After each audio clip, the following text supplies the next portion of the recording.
Church of South India diocese of Medak holy trinity church Bolarum pastorate సమర్పిస్తున్న అనుదిన వాక్య ధ్యానాలను వీక్షిస్తున్న ప్రియమైన ప్రేక్షకులందరికీ మన విమోచనకర్త అయిన యేసుక్రీస్తు ప్రభుని శుభప్రదమైన నామున మా హృదయపూర్వక స్వాగతం. ఈనాటి మన Bible డివోషన్స్లో Samson's conflict with Philistines, ఫిలిస్తీన్లతో సంసోను పోరాటాలు అనే అంశంపై సందేశాన్ని విందాం.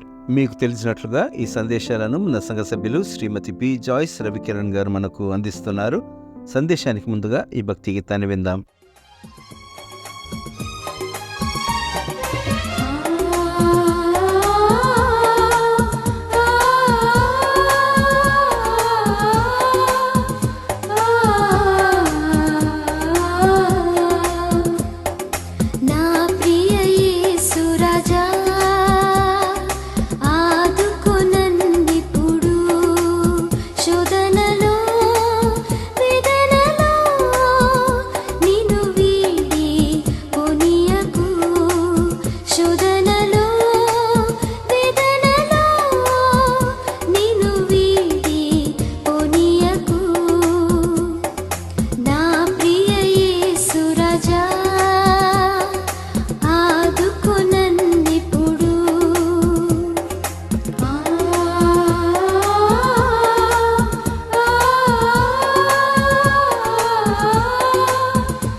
ఆదరించు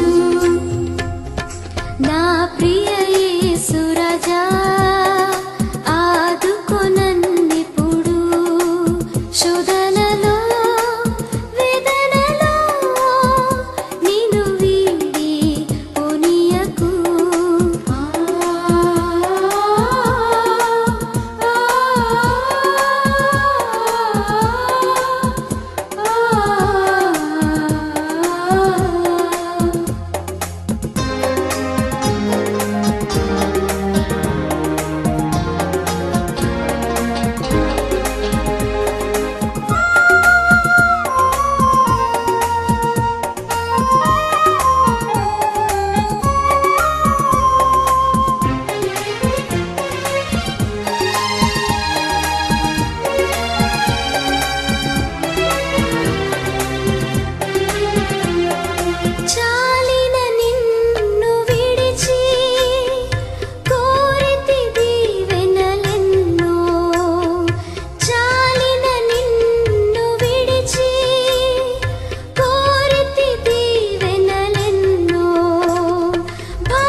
అనుదిన దైవ ధ్యానమునకు స్వాగతము. ప్రభువైన యేసుక్రీస్తు నామములో మీ అందరికీ శుభములు తెలియజేయుచున్నాను. ప్రార్థించుకుందాం.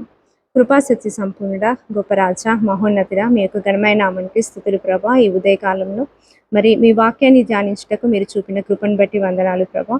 మీ వాక్యం ధ్యానించుండగా తండ్రి మీ యొక్క జ్ఞానంతో మమ్మల్ని నింపి మీరే వాక్యాన్ని బోధించమని యేసయ్య మీ బంగారు పాదాన్ని బట్టి బ్రతమాలు వేడుకొంచున్నాను తండ్రి. ఆమేన్. ప్రియులారా, మరి సంసోన్ గురించి మనం ధ్యానిస్తున్నామండి. ఆయన ఫిలిస్తీయురాల్ని వివాహం చేసుకుని ఒక విప్పుడు కథ వారికి చెప్పి మరి ఆవిడ ద్వారానే ఫిలిస్తీయులు జవాబును రాబడతారు. దాన్ని బట్టి ఆ సంసోను చాలా కోపోద్రుకుడై 30 మందిని చంపి వారి దగ్గర నుండి ఈ ఏదైతే బహుమానం ఇస్తానో ఈ 30 మందికి అని అనుకున్నాడో వారి నుండే ఈ కొల్ల సొమ్మును తీసుకొచ్చి 30 అంగీలను మరి వారికి బహుమతిగా ఇస్తాడు. ఇచ్చివేసి ఆయన భార్య మీద, ఈ ఫిలిస్తీరాల మీద కోపంతో మళ్ళీ వెళ్ళిపోతాడనమాట. తన ప్రదేశానికి వెళ్ళిపోతాడు, గిలాదుకు వెళ్ళిపోతాడు. వెళ్ళినప్పుడు మరి కొన్ని దినములు అవుతాయి. కొన్ని రోజులు గడిచిన తర్వాత గోధుమలు పంట చేలు మరి గోధుమలు కోత కాలానికి వస్తుంది. అనగా దాదాపుగా ఒక నియర్లీ 2-3 months అనమాట. ఆ గ్యాప్లో మళ్ళీ భార్యను చూచుటకు ఆయన ఒక మేకపిల్లని తీసుకొని ఆయన తిమ్నాత్కు వెళ్తాడు. తన మామగారింటికి వెళ్ళినప్పుడు ఆయన చెప్తాడు, నీవు ఆమె మీద చాలా కోపంగా ఉన్నావు, ఆమెను ద్వేషించావేమో అనుకుని నీ స్నేహితునికి ఇచ్చి ఆమెకి వివాహం చేశాను. ఆమె యొక్క సహోదరి ఉంది, ఆమె తనకంటే కూడా అందగత్తె, కాబట్టి ఈమెను నువ్వు తీసుకొని వెళ్ళొచ్చు అన్నప్పుడు సంసోన్కి చాలా కోపం వస్తుంది. ఎందుకనగా నన్ను మోసం చేశారు మీరు, నేను కోపంగా వెళ్ళినంత మాత్రాన నా స్నేహితునికి వచ్చి నా భార్యను పెళ్లి చేయడం ఏంటని ఆ కోపంతో ఏం చేస్తాడంటే, నేను ఫిలిస్తీన్ల మీద పగ తీర్చుకోకపోతే నేను సరి అయిన యోధుని కాను అన్న ఉద్దేశంతో ఆయన ఏం చేస్తాడు, గోధుమల పంటలు కాలం కదా, పంటలన్నీ పండి ఉంటాయి, మంచి హార్వెస్ట్ టైం అన్నమాట. ఆ సమయంలో ఒక 300 నక్కలను తెప్పించి వాటి తోకలను ముడివేసి వాటికి దివిటీలను మంట పెట్టి దివిటీలను కట్టి ఆ గోధుమ చేల మీద వదిలేస్తాడు. ఎందుకంటే ఫిలిస్తీన్ల పంటను నాశనం చేస్తాడు. ఎందుకంటే వారు నా భార్యని వేరే వ్యక్తికి ఇచ్చి ఆయన వివాహం చేశాడు కాబట్టి వీరి మీద పగ తీర్చుకుంటానన్న ఉద్దేశంతో సంసోను ఆ పని చేస్తాడు. ఆ నక్కలన్నీ వెళ్ళి గోధుమ పంటల్ని, ద్రాక్ష తోటల్ని, ఏదైతే పంట ఉందో అదంతా కూడా నాశనం చేస్తాయి. అప్పుడు ఫిలిస్తీన్లకు చాలా కోపం వస్తుంది. సంసోను ఎందుకు ఈ విధంగా చేశాడంటే, ఆయన యొక్క మామ మరి తన భార్యను తన స్నేహితుడికి ఇచ్చి వివాహం చేసినందుకు సంసోను కోపం వచ్చింది. ఇలా చేశాడన్న విషయం తెలుసుకొని ఫిలిస్తీన్లందరూ వెళ్ళి ఫిలిస్తీన్ల ఆయన యొక్క భార్యను మరియు ఆయన యొక్క మామను అగ్నితో కాల్చి చంపివేస్తారు. ఇంట్లో పెట్టేసి అగ్గి పెట్టేసి చంపేస్తారు.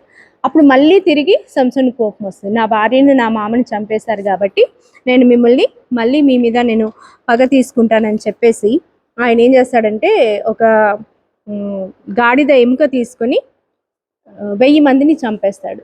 ఈ విధంగా సంసోని యొక్క బలం అన్నది ఎప్పుడూ మిస్యూజ్ అవుతూ ఉంటుంది.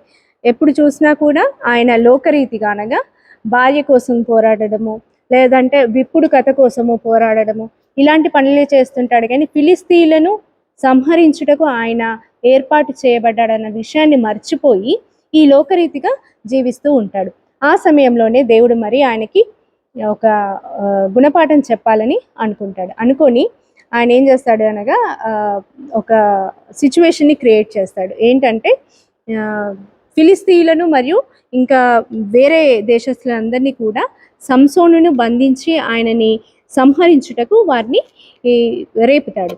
ఆ సమయంలో వారిని ఏం చేస్తాడంటే, వాళ్ళందరూ కూడా కలిసి సంసోన్ని 2 తాళ్ళతో బంధిస్తారు. బంధించేసి, అనగా యూదా వాళ్ళు బంధించి ఫిలిస్తీన్లకు అప్పగించినప్పుడు యెహోవా ఆత్మ సంసోన్ మీదకి రాగా ఆ తాళ్ళు ఏమవుతాయంటే కాలిపోతాయి. తాళ్ళు కాలిపోయి విడిపోతాయి. అప్పుడు కూడా సంసోను దేవుని యొక్క శక్తిని గ్రహిస్తాడు. దేవుడు నాకు ఇంకా తోడుగా ఉన్నాడు, అనగా ఈ తాళ్ళు కానీ ఇవి కానీ ఈ మనుషులు కానీ అతను ఏం చేయలేరని తిరిగి ఆయన ఈ దవడ ఎముక, గాడిద దవడ ఎముకతో 1000 మందిని చంపిన ఆ ప్రదేశానికి రామత్లేహి అనే ఒక పేరు పెడతాడు. రామత్లేహి అనగా దవడకొండ అని అర్థం. అయితే ఈ యుద్ధము చేసి, అనగా ఈ 1000 మందిని చంపిన తర్వాత ఆయనకు దాహము అవుతుంది. దాహం కొన్నప్పుడు దేవుణ్ణి నీటి కొరకు ప్రార్థిస్తాడు. దేవా, దాహం అవుతుంది, నేను చచ్చిపోతా, మరి ఇంత పెద్ద యోధుణ్ణి నీవు నన్ను ఏర్పరచుకున్నావు కదా, అలాంటి వ్యక్తి నీళ్లు లేక మరణిస్తే అది నీకే అపహాసం కదా, మరి నాకు నీళ్ళు ఇమ్మన్నప్పుడు దేవుడు మరి పైన గుహలో ఉన్న ఒక రాతి నుండి మరి సంసోనికి నీటిని అనుగ్రహిస్తాడు. ఈ విధంగా ఆయన దాహాన్ని తీర్చుకుంటాడు. మరి ఈ సమయంలోనే గాజాకు ఈ సమయంలో దేవుడు మరి సంసోని యొక్క కళ్ళు అనగా విప్పచేస్తాడు. ఆయన మనసులో ఉన్న ఈ ఏదైతే లోకాశం ఉందో దాన్ని తీసివేసి ఆయన 20 సంవత్సరములు మరి ఇశ్రాయేలీలను ప్రశాంతంగా పరిపాలించుటకు మంచి మనసును సంసోనుకు అనుగ్రహిస్తాడు. మరి సంసోను 20 సంవత్సరాలు ఇశ్రాయేలీలను పరిపాలించిన తర్వాత తిరిగి మళ్ళీ లోకంలోనికి వెళ్ళిపోతాడు. లోకాశ మీదకి ఆయన మనసు వెళ్ళిపోతుంది. ఆ సమయంలో ఈసారి మొదటిసారి తిమ్నాతుకు వెళ్ళినట్టుగా ఈసారి గాజాకు వెళ్తాడండి సంసోను. గాజాకు వెళ్ళి అక్కడ ఒక వేశ్యతో గడుపుతాడు. ఆ తర్వాత షోరేకి వెళ్ళి దెలీలా అనే ఒక స్త్రీతోని ఆయన సంబంధం పెట్టుకుంటాడు.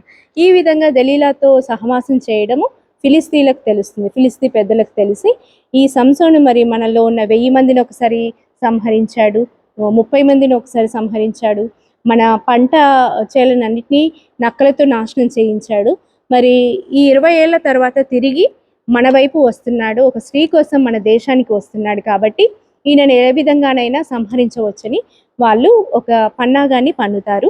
మరి ఏ విధంగా దెలీలా మరి సంసోనుని ఫిలిస్తీన్లకు అప్పచెప్తుంది, ఏ విధంగా సంసోను మరి ఈ లోకాశలకు లొంగి నాజీరు చేయబడ్డ ఈ వ్యక్తి తన బలాన్ని లోకాశ కొరకు దుర్వినియోగం చేస్తాడో నెక్స్ట్ ఎపిసోడ్లో నేర్చుకుందామండి. దేవుడి కొద్ది వాక్యాన్ని దీవించునుగాక. ఆమేన్.